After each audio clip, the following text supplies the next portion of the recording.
pick up with the synagogue story. Yeah. One Ik didn't bring a letter from your father. Really? Okay. Let's pick up with the story Yes. where we left off on the books Yes. in the So synagogue. the Germans ordered that all to bring all cats and hounds from the ghetto into one Jewish ancient synagogue, the most ancient synagogue in Slobodka, and bring all the cats. So people brought all the cats and fish. What did the Germans do? When all the cats and hounds were there in the synagogue, they killed them, but they didn't allow to take out the corpses of the killed cats and hounds, just to make miserable the holy place of Jews, the holy sanctuary of the Jews. One of just to cause terrible pain, because for us a synagogue is a holy place, and to bring in itself cats is already a crime. But to kill the cats and the heats and leave them alone stinking for months and months, this was a thing that we could, for a mile, you could hear the stink. So when he told me that he wants me to bring him to show him the most valuable and sightseeing of the ghetto, I took him to the synagogue. And when I came to the entrance of the synagogue, he orders me that I should go in front. So I said, no, Mr. Dr. Benkner, I cannot go in. The entrance is free, you can go and see it for yourselves. And I didn't go in. And regardless of his command, and you know, these are beasts. He could kill me on the spot. But I said, no, here I stay. The doors are open, everything is open, you can see it for yourself. And when he went out, and this is the man of culture, this is a man of German culture, from Berlin, which is the citadel of world culture. So he understood, so he says, yeah, ich verstehe. Yes, I understand you. He understands me. He told, Dr. Benkner said to me when he went out from the synagogue, he says, he understands me why I couldn't go in. Understand? So then, the next day, I was sitting with Dr. Elkes in the Jewish committee. Only Dr. Elkes it was in the morning at about 10 o'clock. And we sat both on the sofa. He didn't sit at his desk, only the two of us. I didn't want to show up because I had to stay and get reports. How many books have been rescued, and you see, and give orders, go there, go in. I even ordered that they should go and try to talk to Skaruta, maybe in the last minute. No. But while we are sitting in the room of Dr. Elkes, all of a sudden the door pranks out with the boots I told you of him, and comes in a high, fat German, red as a beer junge, those who drink much beer, this is how they have the faces. And not saying anything, jumps in. We didn't know who it was. We have seen it for the first time. And the second one was Dr. Benkner, whom I knew. And he goes in and he says, Golub, dein Kopf wackelt. Golub, your head is shivering. It means that he'll take me off my head. And in this moment comes into the room Arav Skaruta, escorted by the commander of the ghetto, but the German commander of the ghetto, not a plain sentry. Skaruta was pale like you know. And then I immediately understood what happened. When I saw Skaruta escorted by the commander, I understood they disclosed their the library of the yeshiva. What did they do? They hid the all 30,000 books in a horse stable. They thought the Germans are so, you know, clean, they will not go to a stable. Just stupid. Look, the underground is also to have brains. You have to plan, you have to think, and to understand the Nazis with time enough to learn their mentality. So they disclosed the whole 30,000 books of the library, of the ancient library of the ghetto, and they took, of course, immediately Rabbi Skaruta. So Dr. Elke stood up and he says, "Excuse me, gentlemen, I am here the chairman of the Jewish committee. I'm the Oberjude in their language. I'm responsible, I personally am responsible for all what's going on in the ghetto. So if there is something, talk to me." You see? So he says, "You don't know me? You will know me." I am the new deputy of the Stadtkommissar who came instead of Jordan, the former Jordan who was the supervisor of the ghetto. Is Wiedmann his name. And you will learn to know me. You dirty Jews, crooks, thieves, what else? And you, points out on my finger, and this, your heads shaking, means that they're going to kill us. So what happened, if I would be a religious Jew, I would say it was something incredible. Dr. Elkes is a doctor. In first place, he's a physician, and he's a first-class physician. And I saw that Dr. Benkner is getting so excited, Wiedmann cries, and this cries, and I escorted him in the liaison officer. What did I do? That I'm responsible for this, for the library of the. Du bist verantwortlich. You are responsible for this hiding the books. I'm responsible for hiding the books. But this was no joke. This was no joke. So, and when he got so hot and crying, so Dr. Elke sees in his eyes, in the eyes of Dr. Benkner, that there are something symptoms of before an attack of epilepsy. He looked at him and he says, so he gets up to him and says, "Mein Herr, I am, gentlemen, I am the head of the Jewish community, but I am also a doctor. And it is my duty as a doctor to tell you, please calm down, sit down on the sofa, take off your belt. I can see symptoms in your eyes, some symptoms, worrying symptoms." He says, "What worrying symptoms? What they talk about?" You know.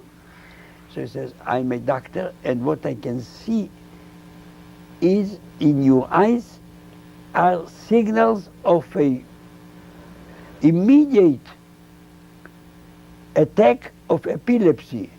So please, let's, first of all," so I said, "What are you talking about? Epilepsy? I have nothing to do with epilepsy, but I have a friend of mine who was suffering of this illness. So tell me what you have to tell." So the doctor says, "Before I'll tell you, order that Golub and Rabbi Skaruta be out of the room. I cannot talk to you in their presence." You see? So he says, "Out you go!" And he kicked us out of the room. And Rabbi Skaruta And the commandant of the ghetto didn't go out with us. He remained here because he ordered him that he should stay here. Benkner ordered. So first of all, Dr. Elkes achieved that they were a little bit aside of the danger, you see. And he says to him, and can hear every word when Dr. Elkes speaks to him, he says, Herr Doctor, take off your belt, free your collar, take off your boots, lay down, I'll open the window so you have more fresh air. And then he starts him, he tells him, and then in minutes he ordered the commandant of the ghetto, that's why he didn't let him go out with us to and just ordered immediately from the headquarters of the Gestapo brought a car, an ambulance, brought inside the ghetto, and he took away Benkner and Wiedmann and the commander, and all went away, they left us and so. I'm telling you, so Dr. Elkes goes out and he tells me, go look, Benkner has no his own worries to worry about his health, not about you, he will not think about you. And he was taken straight to Berlin. He wasn't left here. You understand? Because he's too high yes. And so we got this Rabbi Skaruta. He couldn't look at my eyes. To tell you the truth, I couldn't look at his eyes too. But at that time, it was not to look at his eyes or not to look at his eyes. We were saved our lives. Just simple. And Karuta stood aside and he said the prayer before death, you see. That one was rescued of death, so he says the prayer. Vidui. And and he prayed all the time. He couldn't stop him praying all the time that Elohim saved us from the hands of the... it was really a miracle. And this is what he said all the time, Skaruta, it was only a miracle. Mm-hmm. And for him it was clear. Anyhow, this ended the story of the... I just squeezed in the story of the books. And now we want me to talk about... Okay. Avraham, can you tell me about the Ninth Fort? Yes. Activities at the Ninth Fort. What happened at the Ninth Fort? And we have to do it briefly because very we don't have much short. time left. The Ninth Fort was built 200 years by the Tsars of Russia. No, we need not the history. We need to know what happened, the actions. Yes. So the Ninth Fort in the time of the Germans was there. They digged out big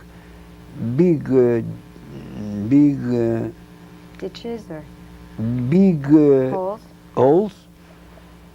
pits for 1,000, for 3,000, and there they brought the Jews from the ghetto, from each action, they brought them straight to the Ninth Fortress. They let them in below the surface, and there they used to bring them in 100, kill 100, and then another 100 above the bodies of the... And there happened so that the upper part of the body where people that they killed, but they didn't, others the bullet didn't reach. So they had terrible pain until they passed away. And there was one boy of 12 that his mother kept him around her arms, and she kept him so that he can breathe. So the mother was dead. The child, the 12 years old child, remained alive. And it's again an unbelievable story. When the action was over, you see, he just squeezed out from the up. He was on the upper part of the. Went out to the field and went and escaped from the fortress through the fields, far away, the high wall, but they're far away, they didn't look, and they didn't expect a child, a boy. And he came into the ghetto, and he was the first one to tell about the killings in the Ninth Fortress, but we didn't believe him. First of all, as a 12th child. How could it happen? The fort is all around in all four parts, is with high towers of guards, with all the time swinging around light, and the arm in each in every tower, upper tower, there is a guard, and with machine gun, not only with a gun. He succeeded just because it was. This is the only explanation I can give, and we could give.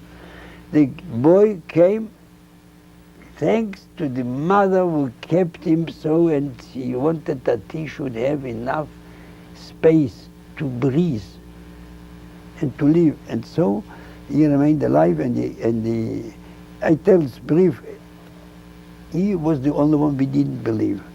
Later on, there was all the time groups were being killed or were not killed but sometimes they used to be in the Gestapo and only then brought to the Ninth Fortress and then killed. Groups coming from the ghetto. From the ghetto, yes. There were also people, Jews were caught in black marketing. They used to take him, not bring him back to the ghetto, bring him straight to the Ninth Fortress and kill him. But after the 28th of October, this was the biggest. And we were told that the pits were digged by Soviet prisoners of war, were taken. And one of these prisoners of war was Kapitan Vasilenko, whose name was Israel Veselitsky, and he was a prisoner of war in Kalvaria, and 2 years they didn't disclose until one day they took him to a bath. And then they disclosed that he's a Jew. All the time he said he's a Cossack, he's black, and they brought him straight from the prisoners of war camp to the Ninth Fortress.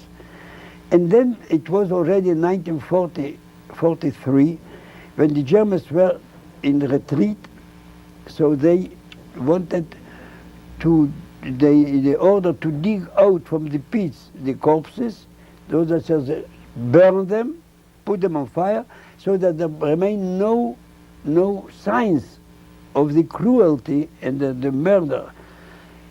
So there were 64 Jewish, 63 Jews and one Polish woman, 64. And they were in casemates, 5, 6 in each casemate. A casemate is a cell, very strong, below surface. And they used to take them out from the casemates in the morning, and they used to walk while chained, the feet were in chains, while they were digging out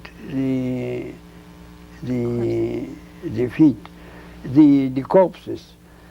And then Kapitan Vasilenko came, they put in a row of corpses and a row of wood, and put gasoline on the wood and put on fire, and then again a row of corpses and a row of wood.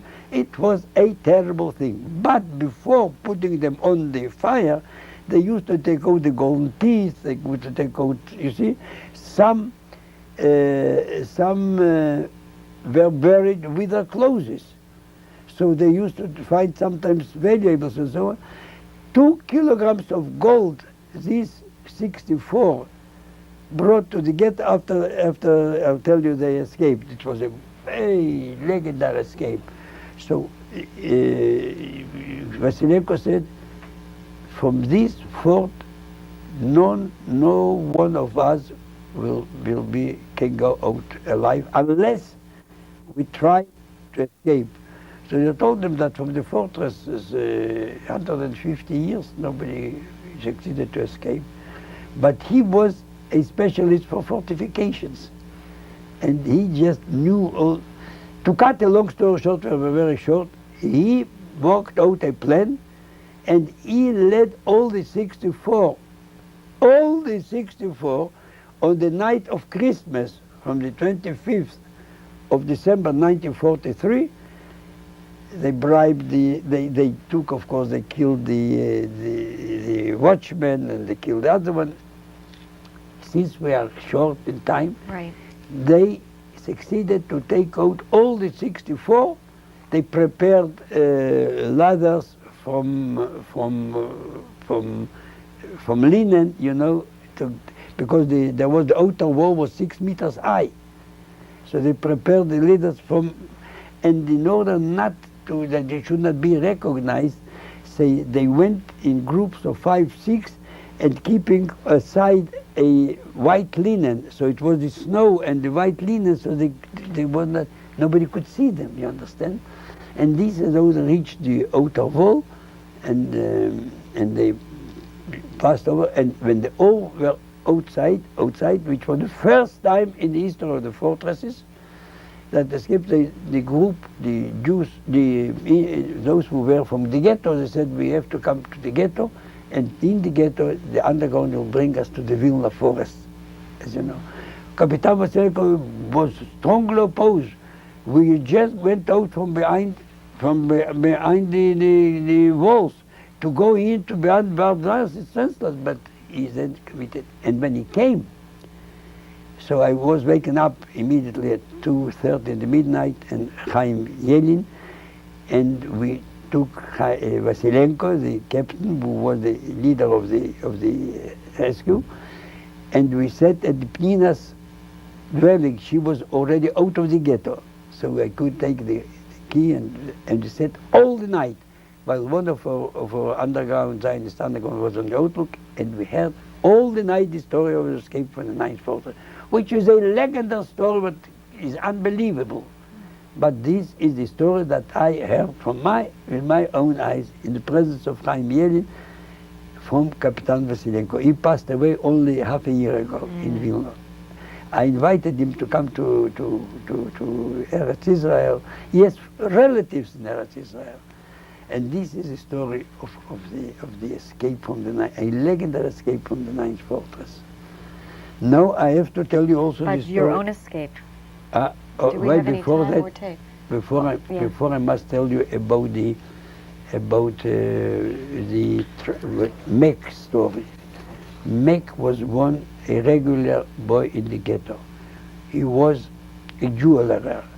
When all people of the ghetto delivered all their gold and silver and money and valuables, he digged it below the earth, and he remained with 2 kilos of gold and with coins and with silver and whatever it is.